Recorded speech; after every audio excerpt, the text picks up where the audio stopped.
నమస్తే, welcome to V3 news. లక్ష్యం సమాజయితం. నేను మీ అనిత. ఇక డీటెయిల్స్ చూస్తే, ముఖ్యమంత్రి కేసీఆర్ నేతృత్వంలో బంగారు తెలంగాణ దిశగా రాష్ట్రం అడుగులు వేస్తున్నదని ప్రముఖ కవి, సినీ గేయ రచయిత సుద్దాల అశోక్ తేజ అన్నారు. వాసవి సేవా కేంద్రం ఆధ్వర్యంలో స్వర్ణోత్సవ ముగింపు వేడుకలు ఘనంగా జరిగాయి. హైదరాబాద్ లక్డీ కపుల్లోని వాసవి కేంద్రంలో ఏర్పాటు చేసిన ముగింపు వేడుకల్లో ఆయన ముఖ్య అతిథిగా పాల్గొన్నారు. సేవా కేంద్రాలు మంచి కార్యక్రమాలు చేపడుతూ బంగారు తెలంగాణ రాష్ట్రానికి పునాదులు వేయడానికి కృషి చేయాలని కోరారు. ఈ సందర్భంగా టీఆర్ఎస్ ఎమ్మెల్సీ బుగ్గారపు దయానంద్ గుప్తా వాసవి సేవా కేంద్రం ప్రతినిధులతో కలిసి లబ్ధిదారులకు విద్యా సహాయం, వృద్ధాప్య పింఛన్లు, కుట్టు మిషన్లను అందజేశారు. తమ సంస్థ వైశ్యులకే కాకుండా ఇతర కులస్తులకు కూడా వైద్య, విద్య, ఉపాధి అవకాశాలు కల్పిస్తూ సేవలు అందిస్తున్నామని ఎమ్మెల్సీ దయానంద్ గుప్తా తెలిపారు. పెట్టిన విద్య దానికి తనకు తానే సాటి.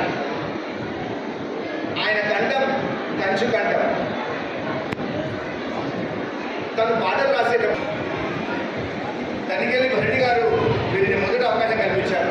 1993-94 సంవత్సరంలో మరి సారథి స్టూడియోస్, అన్నపూర్ణ స్టూడియోస్లో వీరు రాసిన పాటలను, కవితలను వారికి వినిపించి పాట గరం గరం కోరి మరి అలాంటి పాటను తన ప్రస్థానాన్ని గురించి కూడా కొన్ని కథలు చదివారు. తిరిగి వారి ఆఫీస్కి వారు పిలిచినప్పుడు ఎన్నో అవకాశాలు కల్పించారు. మిషన్లు అనుకోండి, గ్రైండర్లు అనుకోండి, ఎవరన్నా బీదవారు చనిపోతే వారి దహన సంస్కారాలకు 8,000 ఇవ్వడము. అలాగే మన దగ్గర వాసవి సేవా కేంద్రంలో ఒక వెహికల్ ఉంటుంది. మన ఇంటి నుంచి దహన చేయడానికి అక్కడికి కూడా శ్మశాన వాటికి తీసుకెళ్ళడానికి ఫ్రీగా ₹1 ఖర్చు లేకుండా తీసుకెళ్ళడం జరుగుతుంది. అలాగే వాసవి హాస్పిటల్ ద్వారా కూడా ఎన్నో బీద వైశ్యులకు, వైశ్యేతరులకు కూడా సేవ చేయడం జరుగుతుంది. అలాగే ఇవాళ ఇన్స్టిట్యూట్ ఆఫ్ మన అడ్మినిస్ట్రేషన్ ఆ యొక్క కాలేజ్ కూడా మా తెలంగాణలో ఒక 10th ర్యాంక్ లోపల 5th ర్యాంక్ 10th ర్యాంక్ లోపల రావడం జరుగుతుంది. అలాగే సేవ చేస్తూ, దానాలు చేస్తూ ఒక అద్భుతమైనటువంటి పాత్ర పోషిస్తున్న, అద్భుతమైన యజ్ఞాన్ని నిర్వహిస్తున్న వాసవి సేవా కేంద్రం వారు నిర్వహిస్తున్న ఈ సభ దిగ్విజయం కావాలని, వీరి యొక్క సేవా కార్యక్రమాలు కూడా ఇక ముందు కూడా అనూచానంగా తరం నిరంతరం ఇలాగే ఈ సేవలు కొనసాగాలని కోరుతూ సేవా కేంద్రం వారికి అభినందన తెలియజేస్తున్నాను. ఈ కార్యక్రమాలను, ఈ సేవా కేంద్రాన్ని నడిపిస్తున్న ప్రతి ఒక్కరి నుండి, సిబ్బంది నుండి నిర్వాహకుల దాకా, ఈ 50 ఏళ్లలో పనిచేసిన ప్రతి ఒక్కరికి నేను పేరు పేరున నా యొక్క ఒక రచయితగా, ఒక సినీ కవిగా వాళ్ళందరికీ చేతులెత్తి నమస్కారాలు తెలియజేస్తూ కృతజ్ఞత తెలియజేస్తున్నాను. ఈ సేవా కేంద్రాలు సుభిక్షంగా ఉండాలి, సమాజం సుభిక్షంగా ఉండాలి, తెలంగాణ అద్భుతంగా బంగారు తెలంగాణ కావాలి. అందరికీ నమస్కారం. టీఎస్టెట్ 2022 ఫలితాల్లో రామయ్య కాంపిటేటివ్ కోచింగ్ సెంటర్కు చెందిన జంధ్యాల అంజలి మొదటి ర్యాంక్ సాధించిందని డైరెక్టర్ సిరికొండ లక్ష్మీనారాయణ తెలిపారు. దిల్సుఖ్ నగర్లోని కోచింగ్ సెంటర్లో ఆయన విలేకరుల సమావేశం నిర్వహించారు. తమ కోచింగ్ సెంటర్కు చెందిన విద్యార్థుల్లో 90% విద్యార్థులు మంచి ఫలితాలు సాధించారని అన్నారు. రాష్ట్రంలో ఎంతో మంది విద్యార్థులను టీచర్లుగా తీర్చిదిద్దిన ఘనత తమ సొంతమని అన్నారు. తమ వద్ద ఎస్ఐ, కానిస్టేబుల్ గ్రూప్స్ కోచింగ్ కూడా ఇస్తున్నామని, ఈ అవకాశాన్ని నిరుద్యోగ యువత సద్వినియోగం చేసుకోవాలని కోరారు. మొదటి ర్యాంక్ సాధించిన అంజలికి డైరెక్టర్ లక్ష్మీనారాయణ ₹25,000 పారితోషికాన్ని అందజేశారు.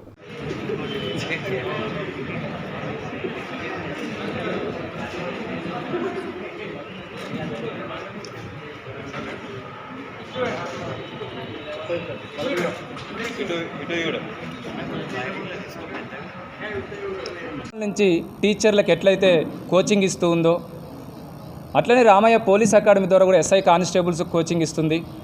And Ramayya civils coaching centre నుంచి Group 1 కానీ, Group 2 కానీ, Group 3 కానీ, Group 4 కానీ. సో మీ అందరికీ తెలిసిందే, తెలంగాణలో #1 కాంపిటేటివ్ కోచింగ్ సెంటర్గా ఇప్పుడు రామయ్య సంస్థ ఉన్న పోస్టులు అన్నిటికి కూడా కోచింగ్ ఇస్తూ ఉన్నది. మీ అందరికీ సాక్ష్యం ఇక్కడ బ్యాక్ సైడ్ నిలబడ్డ ర్యాంకర్స్ అందరూ కూడా నిజంగా ధన్యవాదాలు తెలుపుకోవాలి. సో ఈ స్టేట్ ర్యాంకర్స్ అందరూ కూడా స్టేట్ ఫస్ట్ ర్యాంకే.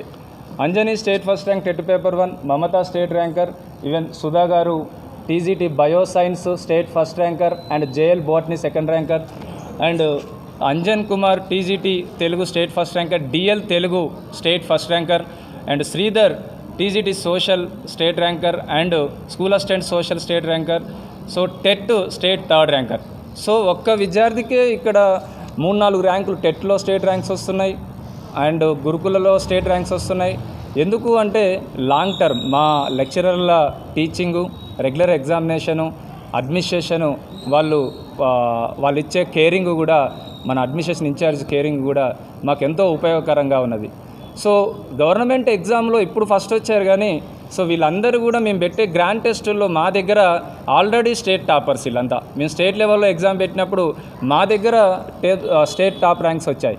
సో కాబట్టి గవర్నమెంట్ ఎగ్జామ్ జరగకముందే మా దగ్గర స్టేట్ ర్యాంకర్స్ వీళ్ళందరూ కూడా. సో ఇక ముందు ఈ 80 వేల పోస్టుల్లో ఇప్పుడు గురుకుల నోటిఫికేషన్ త్వరలో రాబోతుంది. సో ఈ గురుకుల నోటిఫికేషన్లో దాదాపు 9,100 పోస్టులు రీసెంట్గా ఫైనాన్షియల్ అప్రూవల్ కూడా ఇచ్చారు. సో ఈ 9,100 పోస్టులు అన్ని పోస్టులు మా స్టూడెంట్సే ఉండాలన్న లక్ష్యంతో పటిష్ట ప్రణాళికతో ఇప్పుడు కోచింగ్ నడపబడుతుంది. తెలంగాణ విద్యార్థి సంఘం అందరూ ఆలోచించాలి. బీఈడీ, డిఈడి చేసిన వాళ్ళు, డిగ్రీ చేసిన వాళ్ళు అందరూ కూడా మీరు ఇక ఏ గడ్డ ఆ గడ్డ బోనవసరం లేదు. తెలంగాణ గడ్డ మీద రామయ్య కాంపిటేటివ్ కోచింగ్ సెంటర్ సంస్థ ఉన్నది. మీరు రామయ్య సంస్థను నమ్ముకోండి. మీకు 100% జాబు కోచింగ్ తీసుకొని జాబ్ ఇప్పించే బాధ్యత 100% మేము తీసుకుంటాం. సో జాబ్ ఇప్పించే బాధ్యత అంటే పటిష్టమైన కోచింగు, రెగ్యులర్ ఎగ్జామినేషన్ సిస్టము, చదువుకోవడానికి మెటీరియల్స్. సో ఇవన్నీ కూడా మేము ప్రొవైడ్ చేస్తాం. ఈ 80,000 పోస్టుల్లో రామయ్య సంస్థ నుంచే ఈసారి 90% స్టూడెంట్స్ జాబ్ కొట్టపోతున్నారు. దానికి పటిష్ట ప్రణాళిక చేసినామండి. సో కాబట్టి తెలంగాణ విద్యార్థులకు అందరికీ నేను కోరుకునేది ఏంటంటే సో ఈ 70,000 పోస్టుల్లో ప్రతి నోటిఫికేషన్ వస్తే టైం ఉండదండి. నోటిఫికేషన్ వచ్చినాక మనకు సూర్యాపేట జిల్లా కోదాడ నియోజకవర్గంలో కాంగ్రెస్ నాయకుడు ఉత్తమ్ కుమార్ రెడ్డి నిర్వహించిన రచ్చబండ కార్యక్రమాన్ని కోదాడ ఎంపీపీ కవితారెడ్డి తప్పుపట్టారు. పార్టీ కార్యాలయంలో జరిగిన మీడియా సమావేశంలో ఆమె మాట్లాడుతూ ఇన్నేళ్ల తర్వాత కోదాడ ప్రజలు ఉత్తమ్ కుమార్ రెడ్డికి గుర్తుకు వచ్చారా అంటూ ఎద్దేవా చేశారు. ఓట్ల కోసమే ఉత్తమ్ రచ్చబండ కార్యక్రమాన్ని మొదలు పెట్టారని, ఆయన మాటలు ఎవరూ నమ్మరని అన్నారు. చుట్టూ ప్రజలు తిరిగితే ఇప్పుడు ప్రజల చుట్టూ ప్రజాప్రతినిధులు తిరుగుతున్న నిజాలు కావా? ఇదన్నీ చేసే పరిపాలన కాదా? ఇంతకు మించి మీరు రచ్చబండ కార్యక్రమాల్లో చేసే సేవలు ఏమైనా చెప్పగలుగుతారా? ఇంకా జనాలను ఏమైనా మభ్యపెడతారా? మీరు ఎలక్షన్లప్పుడే వచ్చి మేము ఉన్నామని చెప్పడంలో ఆంతర్యాలు ఏమన్నా జనం గ్రహించరని మీరు భ్రమపడుతున్నారా? దయచేసి మీరు చేసే సేవల్ని గుర్తించి మీకేం చేయాలో అది ప్రజలు చేశారు. మిమ్మల్ని ప్రజలు మర్చిపోయారు. మళ్ళీ వేగు చుక్కల్లాగా అమావాస్యకి పుణ్యానికి వచ్చి ప్రజాప్రతినిధి దగ్గర 1,000 ఎకరాలను వదిలిపెట్టి మీరు ఇక్కడ పునరావాసాలను ఐడెంటిఫై చేయడానికి గల కారకులు ఎవరు అనేది కూడా జనం గుర్తిస్తున్నారు, గ్రహిస్తున్నారు. ఈ రోజు మీరు వచ్చి పునరావాస ముంపులు పట్టాల గురించి మాట్లాడడం అందరికి కూడా ఆశాస్పదంగా ఉంటుంది. కాబట్టి మీరు మాట్లాడేటప్పుడు మనం గతంలో ఏం చేస్తే వాళ్ళు లబ్ధి పొందారు, ఎవరు నష్టపోయారు అనేది కూడా ప్రశ్నార్థకంగా జవాబు మీరే చెప్పాల్సిన జవాబుదారితనం కూడా మీకే ఉంది. పెద్దపల్లి జిల్లా కమాన్పూర్ మండల కేంద్రంలో ఘనంగా పోచమ్మ బోనాలు నిర్వహించారు. రామ్నగర్కు చెందిన మహిళలు అధిక సంఖ్యలో డప్పు చప్పులు, నృత్యాలు చేస్తూ బోనాలతో బస్టాండ్ వద్ద పోచమ్మ గుడి వరకు ఎంతో ఉత్సాహంగా పాల్గొన్నారు.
ఈసారి ప్రతి సంవత్సరం హైదరాబాద్ తీయంగానే ఇక్కడ మేము కమాన్పూర్ మండలంలో మాల ఐక్యత ఒక ఉమ్మడిగా ఉండి మాల సంఘం తరఫున కమాన్పూర్ మండలం, కమాన్పూర్ విలేజ్ల మహాబోనాలు చాలా ఎత్తున ఇది 6వ సంవత్సరం ఇది మేము చేయబట్టి ప్రతి సంవత్సరం కూడా తీసుకుంటూ పోతాం. తెలంగాణ ముద్దు బిడ్డల ఐక్యత వర్ధిల్లాలని తెలంగాణ గడ్డ మీద ప్రతి పౌరులు కూడా ప్రతి కులం నుంచి కూడా ఈ బోనాలు ప్రతి సంవత్సరం ఒకసారి తీయాలని కోరుకుంటున్నాం మేము మాల సంఘం తరఫున.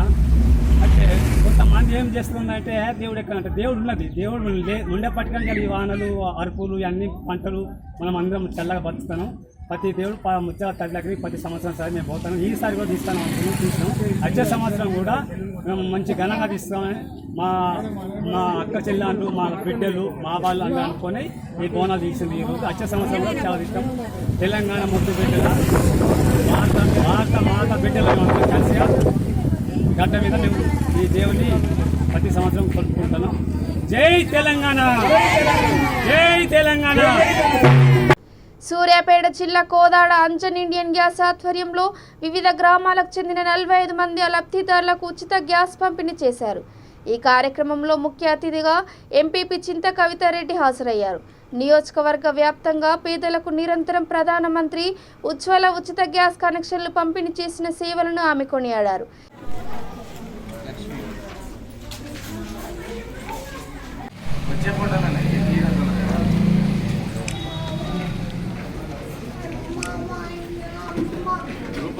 బాధలు అనుభవిస్తున్నది ఒక మహిళలకే తెలుసు. మనం ఎన్నో వ్యయ ప్రయాసాలతో మనం కూలికెళ్ళి సాయంత్రం ఇంటికి వచ్చి వంట చేయాలి అని అంటే ఎన్ని కష్టాలు అనుభవించాలి అనేది మహిళల్ని ఆ కష్టాన్ని గుర్తించి ఉచిత గ్యాస్ పంపిణీ ఇవ్వడం అనేది మన అందరం కూడా హర్షించాల్సిన అదృష్టంగా భావించాల్సిన అవసరం ఎంతైనా ఉంది. ఉచితంగా గ్యాస్ పంపిణీ ఇవ్వడం ఒక ఎత్తు అయితే దాన్ని మన నియోజకవర్గంలో మన కోదాడ మండలంలో మన గ్రామాలకి ఇవ్వడం అనేది అంజని గ్యాస్ వాళ్ళకి ప్రత్యేకమైన కృతజ్ఞతలు తెలపాలి. ఎందుకంటే వాళ్ళు 4 సంవత్సరాలుగా మన మండలంలో సేవలు అందించడం, మహిళల పక్షాన నిలబడడం వారికి అందరికీ కూడా అభినందనీయంగా, వారి కష్టానికి తగ్గ ఫలితాలు కూడా మన అందరం కూడా. యాదాద్రి భువనగిరి జిల్లా వలిగొండ మండలం టేకుల సోమారం స్టేజ్ వద్ద 2 కార్లు ఢీకొన్నాయి. ఈ సంఘటనలో 2కి తీవ్ర గాయాలయ్యాయి. వీరిలో ఒకరి పరిస్థితి విషమంగా ఉంది. క్షతగాత్రులను 108 వాహనంలో భువనగిరి ఏరియా హాస్పిటల్కు తరలించారు. పోలీసులు కేసు నమోదు చేసుకుని దర్యాప్తు చేపట్టారు.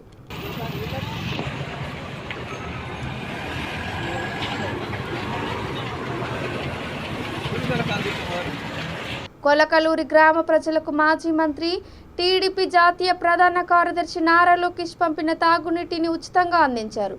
గుంటూరు జిల్లా తెనాలి నియోజకవర్గం కొలకలూరులో ఇటీవల తాగునీటి కలుషితంతో ఒకరు మరణించి ఎంతో మంది తీవ్ర అస్వస్థతకు గురయ్యారు. ఈ విషయాన్ని తీవ్రంగా పరిగణించిన మాజీ మంత్రి అలపాటి రాజేంద్ర ప్రసాద్ చొరవతో తాగునీటిని ఉచితంగా పంపిణీ చేశారు.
మేడ్చల్ జిల్లా బోడుపల్ మున్సిపల్ కార్పొరేషన్ 2వ డివిజన్లోని గాంధీనగర్ కార్పొరేటర్ డిప్యూటీ మేయర్ కొత్త లక్ష్మీరావు గౌడ్ ఆధ్వర్యంలో ఉచిత వైద్య శిబిరం ఏర్పాటు చేశారు.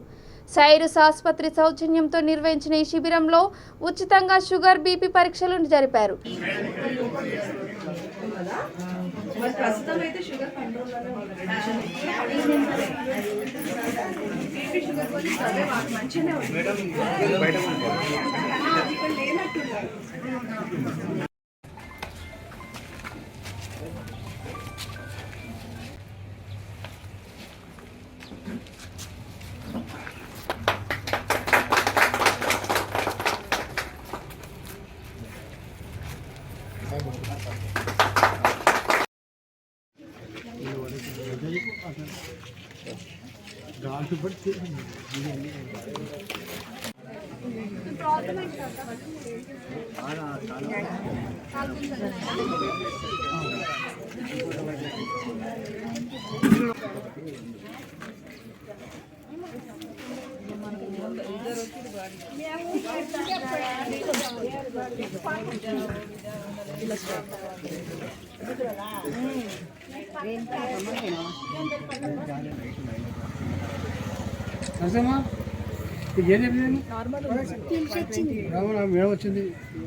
చెంగిచెర్ల 2వ డివిజన్లో ఉన్న గాంధీనగర్లో సైరా హాస్పిటల్ తరఫున వైద్యులు అందరూ వచ్చి ఈరోజు ఒక అవగాహన, అంటే ప్రజలకు షుగర్ వల్ల సైడ్ ఎఫెక్ట్స్ ఏముంటాయి, అది వచ్చినా ఎంబడే తెలుసుకొని ఎలా దాన్ని తగ్గించుకోవాలని మేడం గారు చాలా వివరంగా చెప్పారు. Thank you so much madam.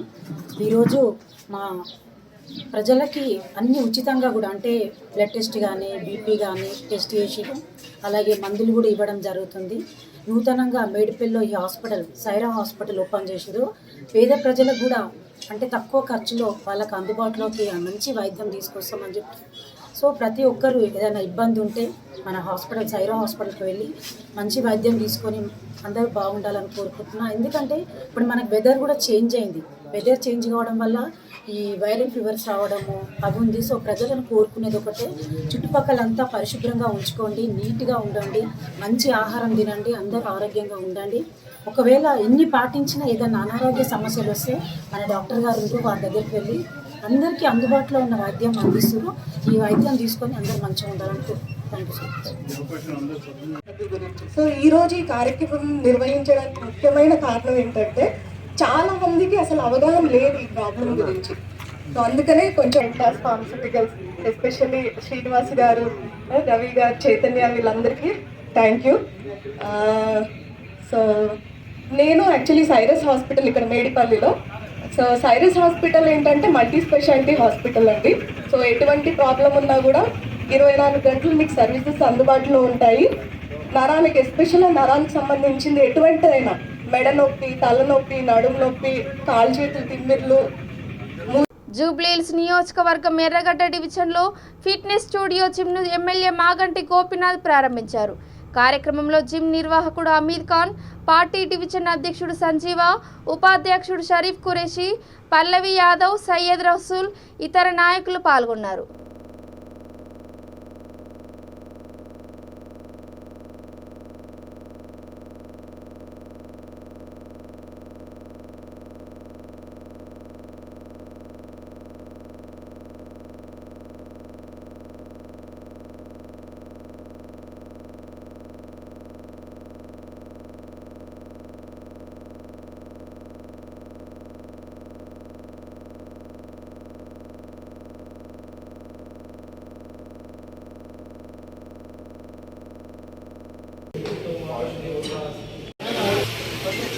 Okay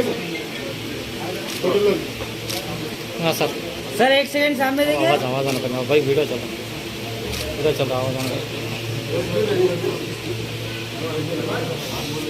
चलिए भाई पकड़ो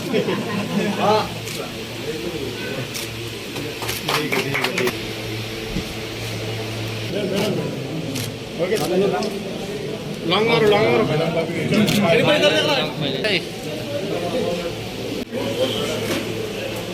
फोटो मारो जी।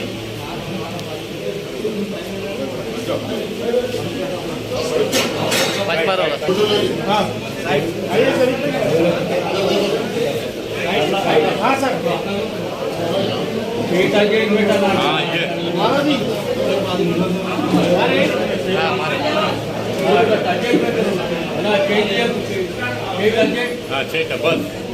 ఇవి ఇప్పటి వరకు అప్డేట్స్ చూస్తూనే ఉండండి. V3 న్యూస్ లక్ష్యం సమాజయితం. నమస్కారం.